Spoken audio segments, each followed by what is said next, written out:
together the reflections in the Federalist Papers, one cannot help but be impressed by the Burkean spirit in the Federalist, an approach to politics that was prudent and judicious, a devotion to liberty not as an abstract or absolute ideal, but as a product of carefully contrived and balanced policies, a non-utopian view of human nature that took into account the passions and interests as well as the ideas and ideals of the governed and governors alike.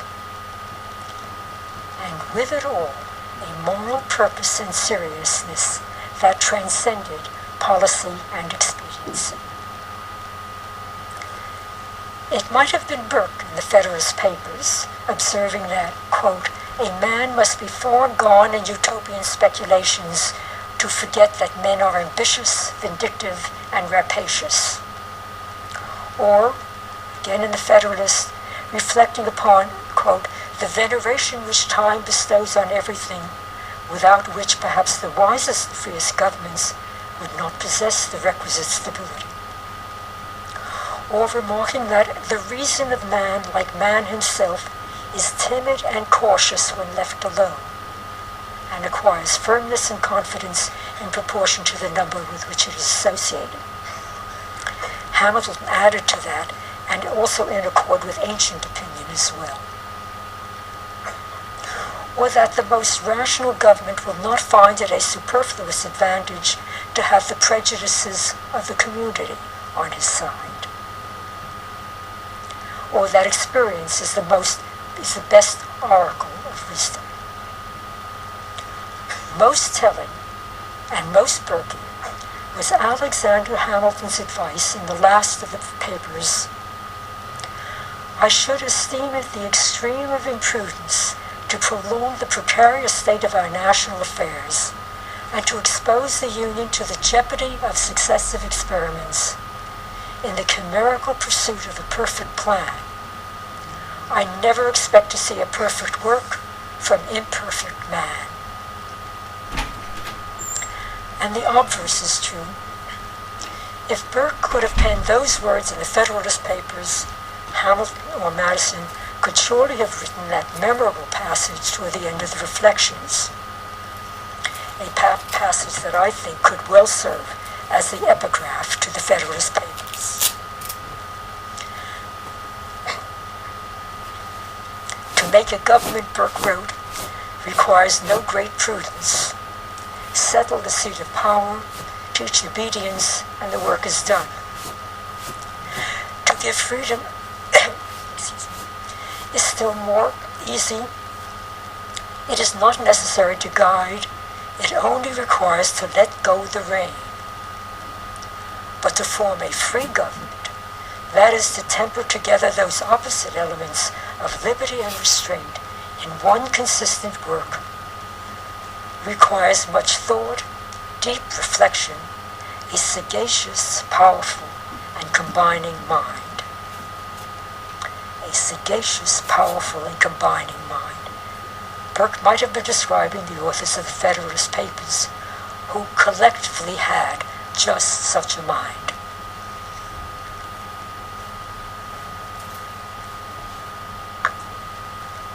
Excuse me. The genius of the Federalist Papers was to devise a constitution for the new republic which made the United States the most enduring and most successful republic in modernity. The genius of the Reflections was to provide a philosophical critique for that other revolution, so different from the American, which produced another republic, this one ill-conceived and ill-fated. You chose to act, Burke told the French, as if you had never been molded into civil society and had everything to begin anew.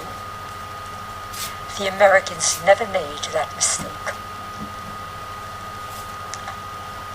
I'd like to conclude with another personal reminiscence. Some years ago, a young woman came up to me after class to apologize for having missed an earlier session because she said it was a Jewish holiday. I must confess, a minor Jewish holiday which I had forgotten. She She took the opportunity to tell me how much she valued the course, and particularly how personally moved she was by the sessions on Burke's reflections.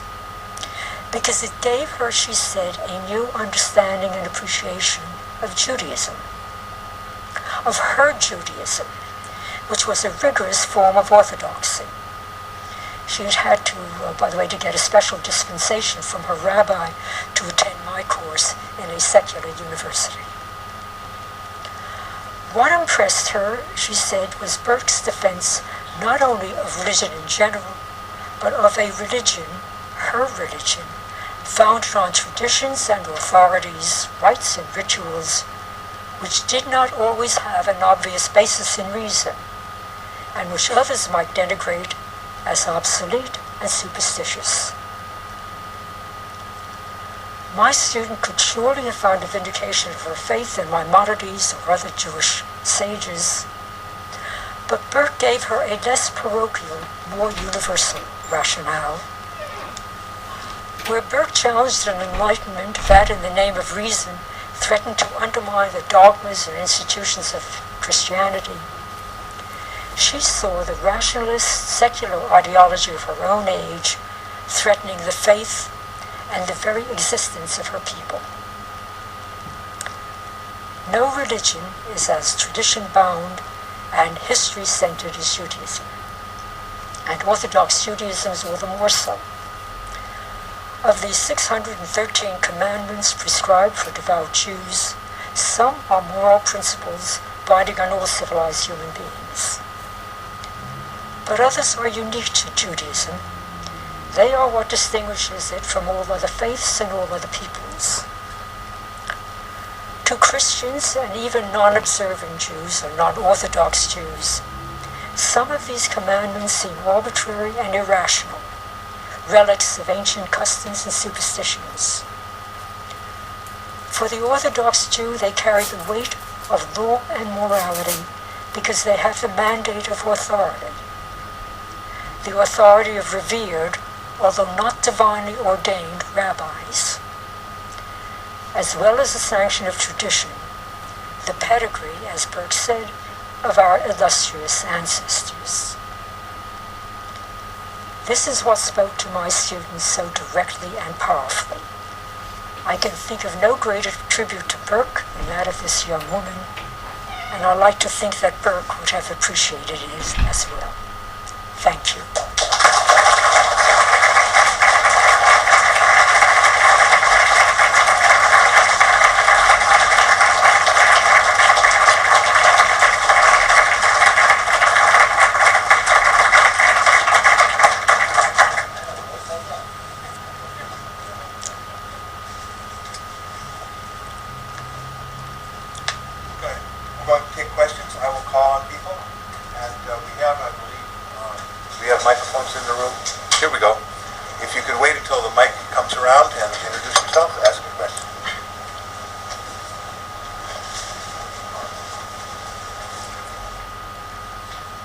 No questions with thoroughly persuasive confidence.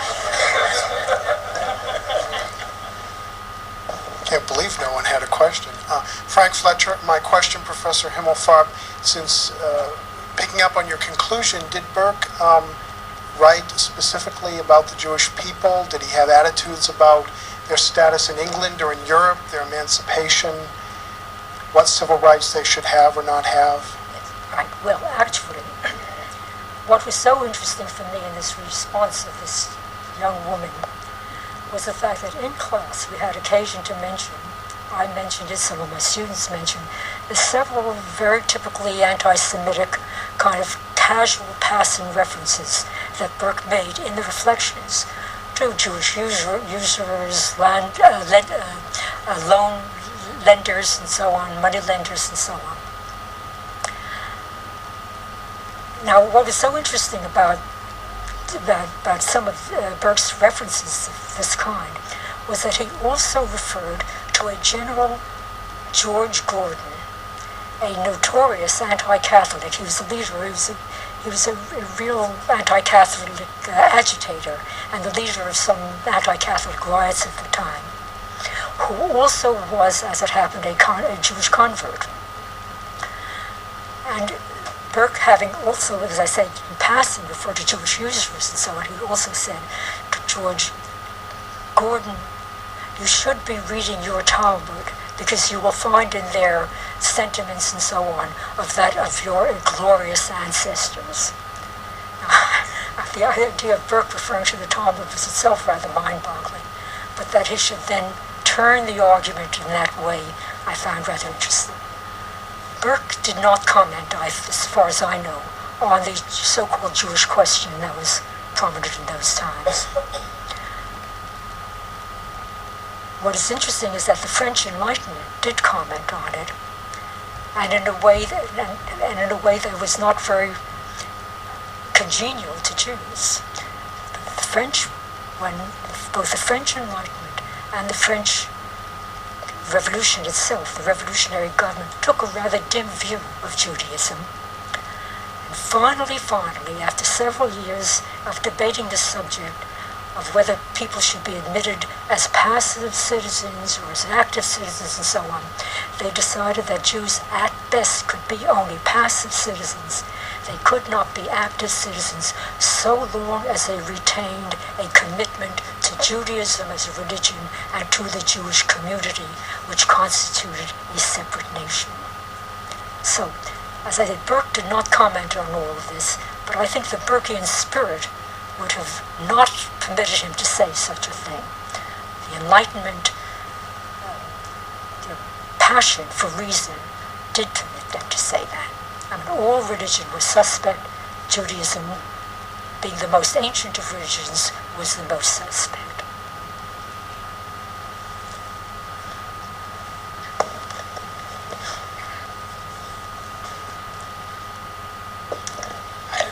Mark Plattner, Journal of Democracy. It was a fascinating presentation. I wanted to ask about the comparison of Burke with the Federalist.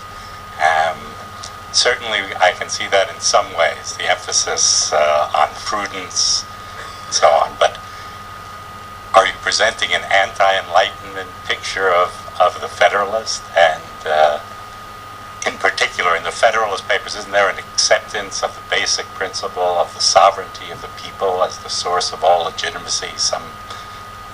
A point to which I think Burke did not go. Yes. I'm not suggesting at all a point-by-point correspondence between Burke and the Federalist Papers. I think there was a large carryover of, from the one to the other, but not a point. Obviously, there were very large differences. However, I do think that, in a sense, what Burke would have said was that the American Revolution, apart from certain reservations like inalienable rights and so on, was in the spirit of, he did not use the term, I think I have the right to use that term, the British Enlightenment. Not the French Enlightenment, but the British Enlightenment. And he very much regarded the American Revolution in the spirit of the British Revolution. And it's interesting, I said it was odd that he never, in the reflections, actually referred to the American Revolution. It would have been obvious that he should have, just a few years earlier. But in speaking of the English Revolution, he spoke of it in exactly the same terms as he spoke of the American Revolution a little later in his essay, his speech, An Appeal from the New Whigs to the Old. 1791, I think that was, just a year after the reflections. Both the American Revolution he spoke of there was a defensive, that was his word, a defensive revolution. It was a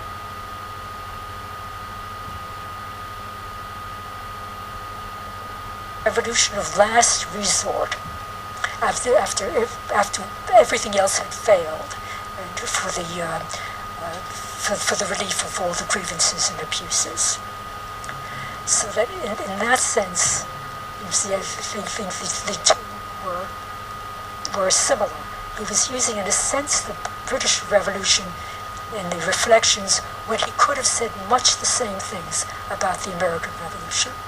By the way, I think it's also interesting that in the Declaration itself, the major part of the Declaration is not on the subject of inalienable rights and so on.